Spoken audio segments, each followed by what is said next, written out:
insertados en la iglesia, obedientes como Luisa, religiosos, laicos, ministros, elegidos del Señor, todos en unidad, en un solo corazón, como lo quiere Jesús en su divina voluntad.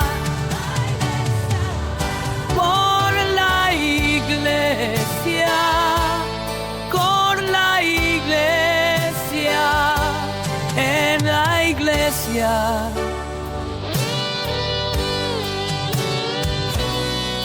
Por la iglesia, con la iglesia, en la iglesia, como Luisa Picarreta.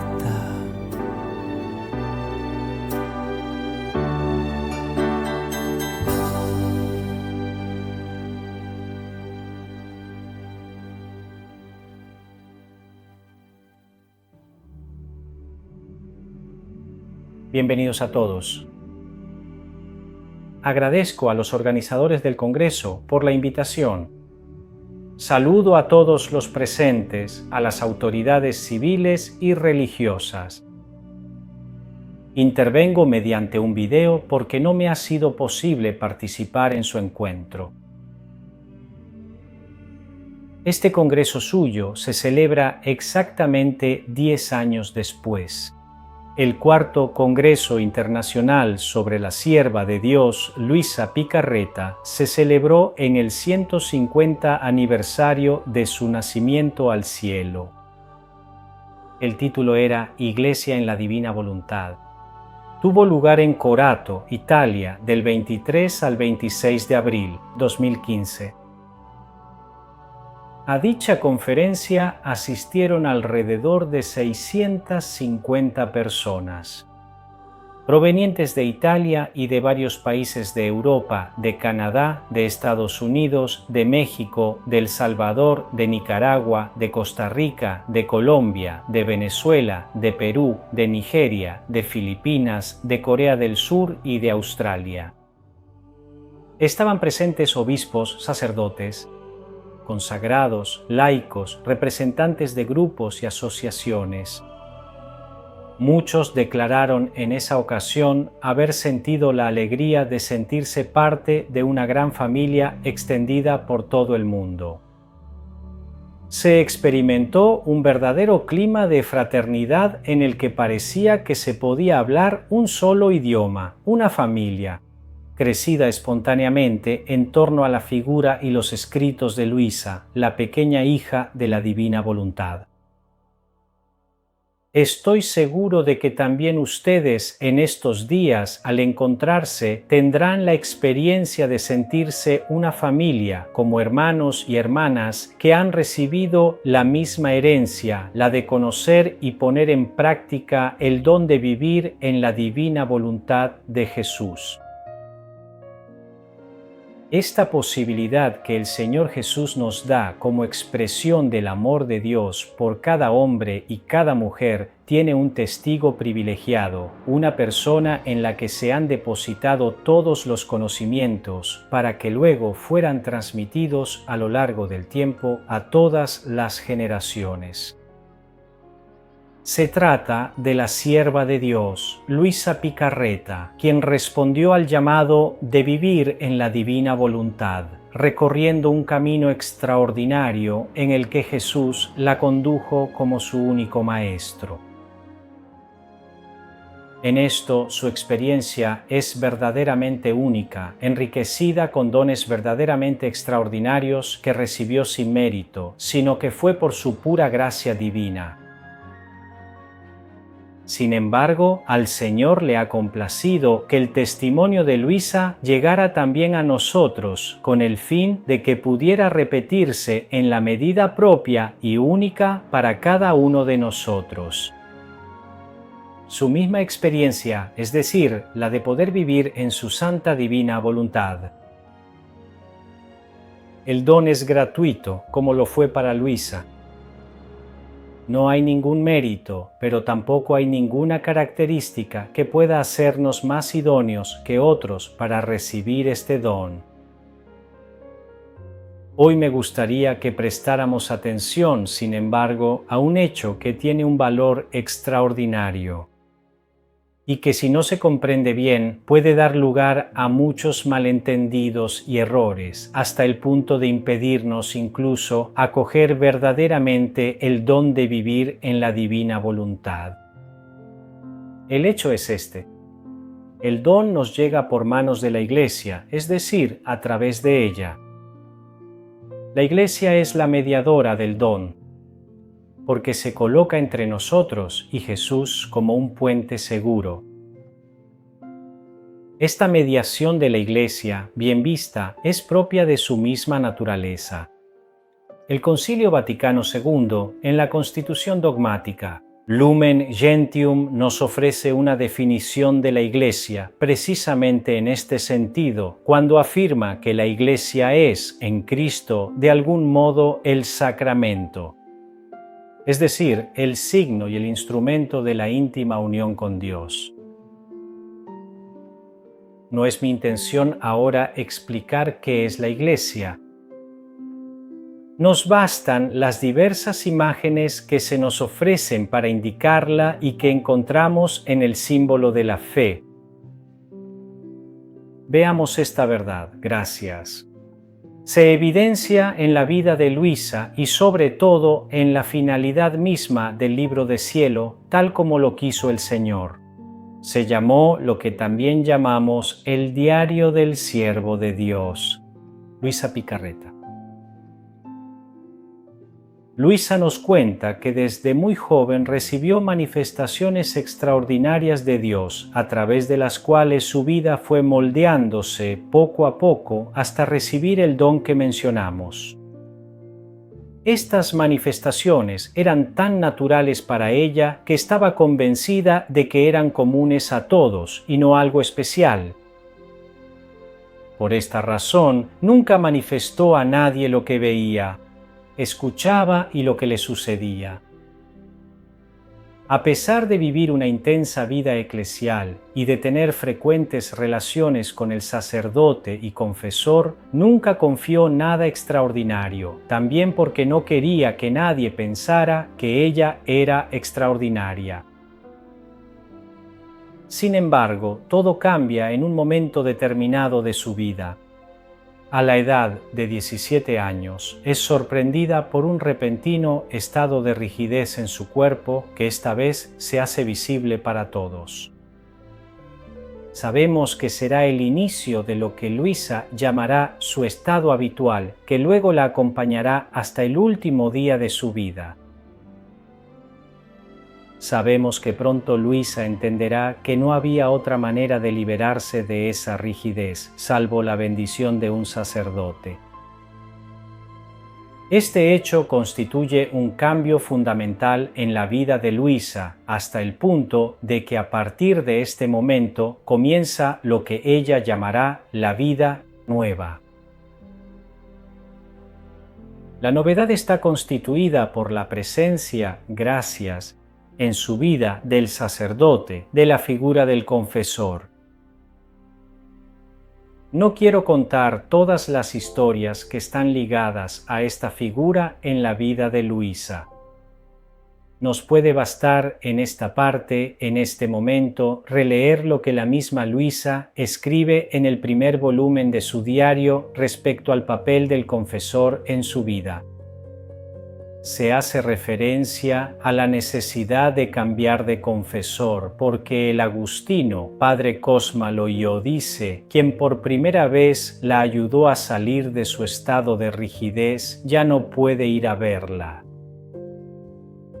Será llamado el presbítero diocesano Don Michele de Benedictis, quien ha sido llamado el presbítero diocesano, que se puede considerar el primer confesor de Luisa y que ya la había conocido cuando era niña. Así es, Luisa relata de esta manera este paso de un confesor, de padre Cosma, a don Michele. Ahora cito una página del diario. Por lo tanto, al encontrarme con el nuevo confesor, comencé poco a poco a abrir mi interior. El Señor muchas veces me ordenaba que manifestara al confesor lo que Él me decía. Cuando yo no lo hacía, el Señor me reprendía, me reprochaba severamente y a veces llegaba a decirme que si no lo hacía, Él ya no vendría más. Esto es para mí el dolor más amargo, pues todos los demás sufrimientos comparados con este no me parecen más que hilos de paja. Tanto era el temor de que realmente no viniera, que hacía todo lo posible por manifestar mi interior. Es cierto que a veces me costaba mucho, pero el temor de perder a mi querido Jesús me hacía superar todo. Por parte del confesor también se me impulsaba a decirle de dónde procedía tal estado. ¿Qué me sucedía cuando estaba en aquel adormecimiento? ¿Cuál era la causa de ello? A veces me ordenaba manifestarlo, otras me obligaba con preceptos de obediencia y otras me ponía delante el temor de que pudiera vivir en la ilusión y el engaño, viviendo para mí misma, mientras que si lo manifestara al sacerdote podría estar más segura y tranquila, y que el Señor nunca permitía que el sacerdote se engañara cuando el alma es obediente. Así Jesús me empujaba por un lado y por otro, a veces me parecía que el confesor y Jesucristo se ponían de acuerdo entre los dos. Así logré manifestar mi alma. He aquí, esta es la cita del primer volumen del diario. Así, entre Jesús y Luisa, ahora hay un tercero, el confesor. Nada. Jesús ordenará a Luisa que el confesor no debe imponerlo como obediencia. ¿Por qué? Cito de nuevo a Luisa. El Señor nunca permite que el sacerdote se equivoque cuando el alma es obediente. Luisa manifestó desde el principio y reiteró varias veces que esta mediación para ella era el sufrimiento más amargo de todos sus sufrimientos. Escribe aún en el primer volumen del diario, leo: Señor, ¿cómo es que has hecho esto? ¿Cómo? Entre tú y yo ahora has querido poner a un tercero. Es este tercero el que no quiere prestarse. Mira, podíamos estar tan contentos los dos. Cuando querías que sufriera, yo enseguida aceptaba porque sabía que tú mismo debías liberarme. Ahora se necesita otra mano. Se lo ruego, libéreme, que así estaremos más contentos los dos. Pero Jesús nunca complacerá a Luisa en esta petición suya. Para liberarla, siempre será necesario la intervención del sacerdote. Pero también debemos considerar que el mismo libro del cielo existe por voluntad del segundo confesor, don Genaro de Genaro, quien, después de haber asumido recientemente el cuidado de Luisa, es movido por una inspiración interior a darle la obediencia de escribir día tras día lo que le sucede. Con esta petición, a la que Luisa será fiel con un inmenso sacrificio, se cumple un paso fundamental. En la vida de Luisa, que se convertirá en la secretaria de los conocimientos de la divina voluntad. ¿Qué nos dicen estos breves apuntes sobre la vida de Luisa? ¿Qué nos manifiestan? Ciertamente, la conciencia de que Luisa y sus escritos pertenecen a la Iglesia. El libro del cielo es ante todo un don a la Iglesia, es decir, para contribuir a la realización de su misión de anunciar y establecer entre todos los pueblos el reino de Cristo y de Dios.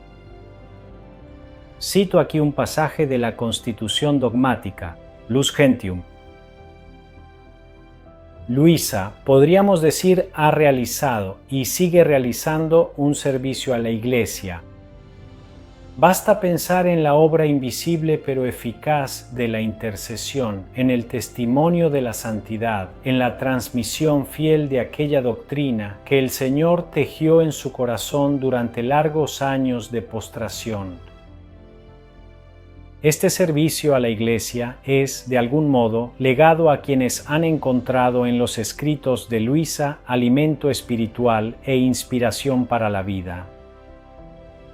Cada uno, personalmente, podrá responder a este llamado a ser misionero del reino de Dios. Sin embargo, existe, en mi opinión, también un servicio que podemos realizar juntos, como familia, en la divina voluntad. El hecho de que estén juntos durante algunos días en este congreso, pero sobre todo el esfuerzo de muchos por organizarse en grupos, en asociaciones, es una necesidad que brota de nuestro ser Iglesia en la divina voluntad. De esto creo debemos tomar mayor conciencia. Desde hace años, nuestros obispos nos invitan a fortalecer los lazos de la comunión eclesial, a no concebirnos como mónadas fuera o, en algunos pocos casos, en contra de la Iglesia. Nos invitan a cultivar nuestra unidad, porque somos parte de la Iglesia, que es una sola. Confiar en la asistencia materna de la Iglesia, que nos ayuda a interpretar correctamente la doctrina celestial custodiada en el libro del cielo.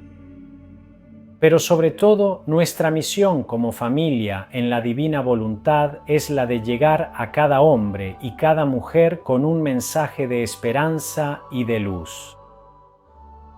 En un mundo que parece no tener otra herencia que la guerra y la violencia, anunciar que Jesús nos hace don de su misma voluntad.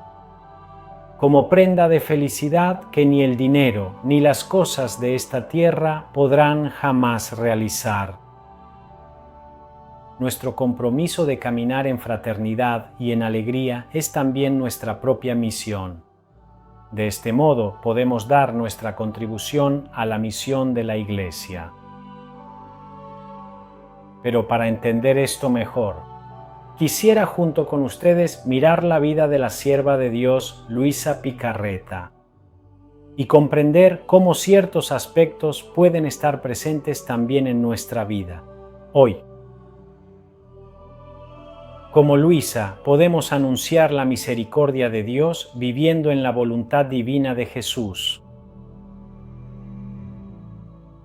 Toda la historia de Luisa brilla en la referencia constante al amor de Dios, ante todo expresado en la progresiva inmersión en la pasión de nuestro Señor Jesús.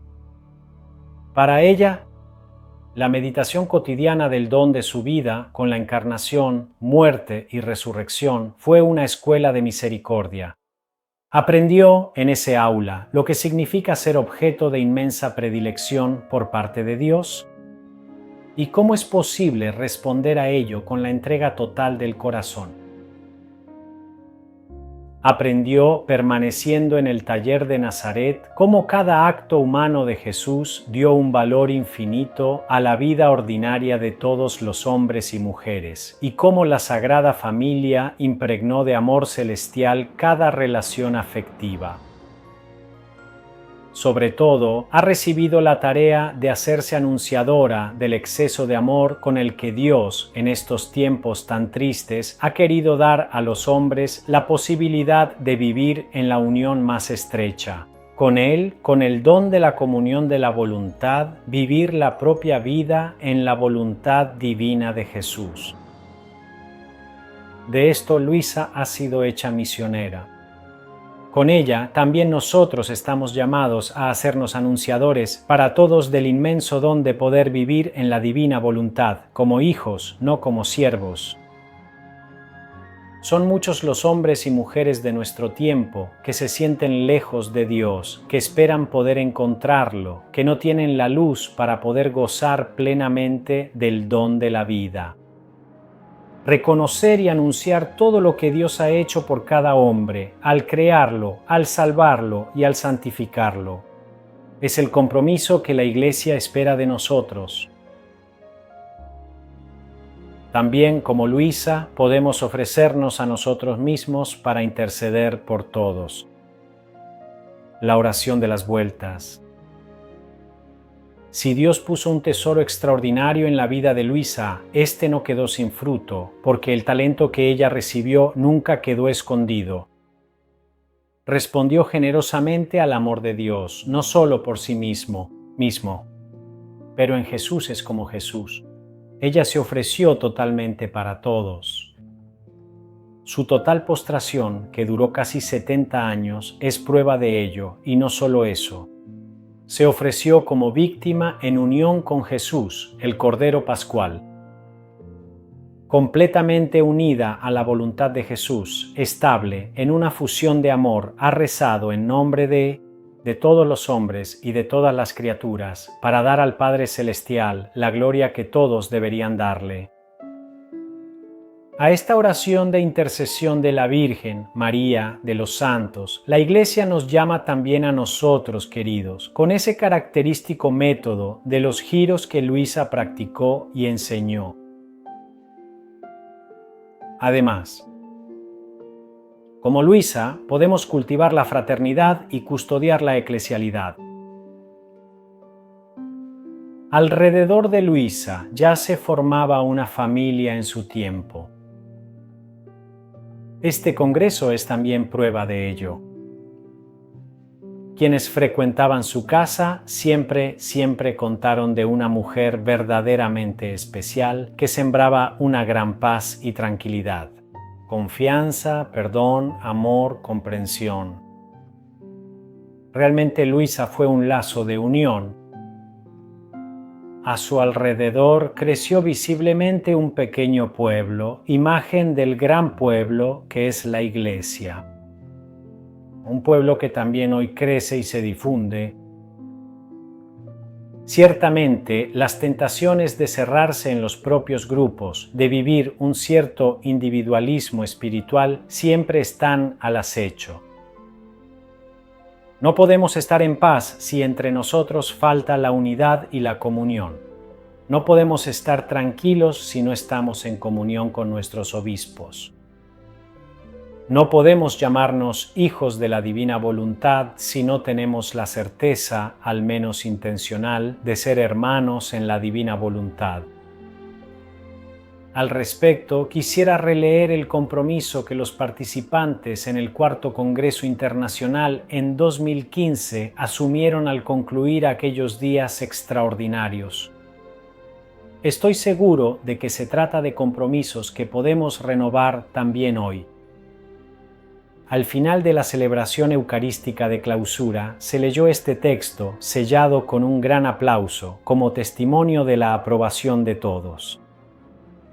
He aquí, deseo releer este texto con ustedes.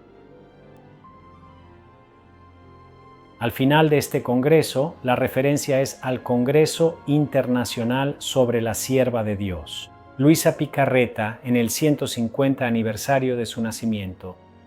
Con el título Iglesia en la Divina Voluntad, con la ayuda de la gracia de la Santa Comunión que hemos recibido en esta solemne celebración, nos comprometemos a ser más fieles al carisma de vivir en la Divina Voluntad, siguiendo el ejemplo de la Sierva de Dios.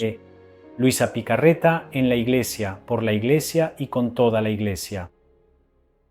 Nos comprometemos a intensificar la comunión de los grupos con sus propios obispos, con la Iglesia local y con las parroquias en las que nos encontramos trabajando. Nos comprometemos a participar con renovado impulso misionero en la obra evangelizadora de la Iglesia, cultivando lazos de amistad y colaboración con los demás componentes eclesiales de nuestras propias diócesis.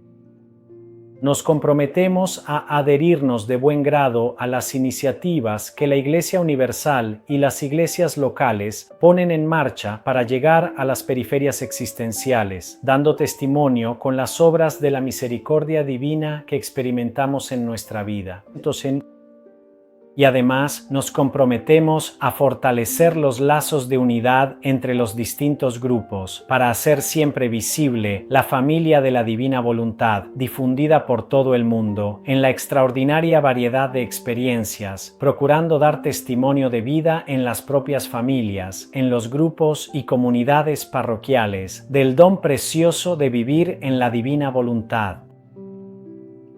Nos comprometemos a perseverar en la formación espiritual, profundizando en la vida y la doctrina de la sierva de Dios. Luisa Picarreta, a la luz de la Sagrada Escritura, de la tradición y del magisterio de la Iglesia, bajo la guía y en obediencia a los propios obispos y sacerdotes, con la participación fervorosa y responsable en los sacramentos.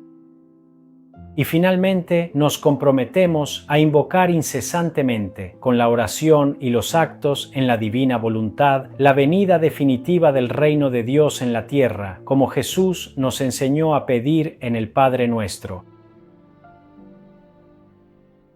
Hasta aquí la cita del compromiso en el Congreso. Queridos y queridas, concluyo esta intervención mía entregándoles también una vez más 2 textos, que son de gran importancia precisamente en referencia a nuestra comunión con la Iglesia. El primero es el comunicado número 4 de Monseñor Leonardo d'Ascenso, arzobispo de Trani, Barletta, Biseglie y titular de Nazaret, del 4 de marzo de 2020. En este texto es posible encontrar todo lo que la Iglesia, en la persona del obispo, nos pide a cada uno de nosotros hoy. Por eso invito a todos a leerlo con mucha atención. El segundo texto que os devuelvo a todos es la carta del 10 de agosto de 2024 de Monseñor Paolo Rizzi, postulador de la causa de beatificación del siervo de Dios, Luisa Picarreta. Este texto también es importante porque describe exactamente el camino que se ha recorrido y el que nos queda por recorrer. Hagamos nuestro el deseo del Papa León XIV, que en la celebración eucarística por el inicio del ministerio, Petrino, del obispo de Roma, el pasado 18 de mayo, nos comunicaba su deseo de que la Iglesia se convierta en fermento para un mundo reconciliado. Hagamos nuestro este llamado del Santo Padre y, en la divina voluntad, vivamos, actuemos y oremos, para que, retomando las palabras del Papa León, con la luz y la fuerza del Espíritu Santo, construyamos una Iglesia fundada en el amor de Dios, que sea signo de unidad, una Iglesia misionera, que abra los brazos al mundo, que anuncie la palabra. ¿Quién se deja perturbar por la historia y quién se convierte en levadura de concordia para la humanidad? Fiat. Un cordial saludo a todos y espero que disfruten de su reunión.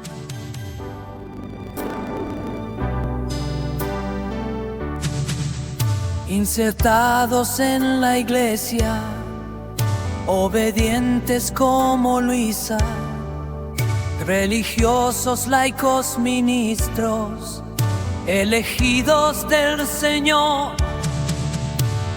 todos en unidad, en un solo corazón, como lo quiere Jesús en su divina voluntad.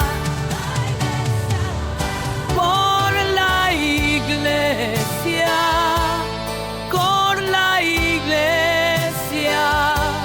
en la Iglesia,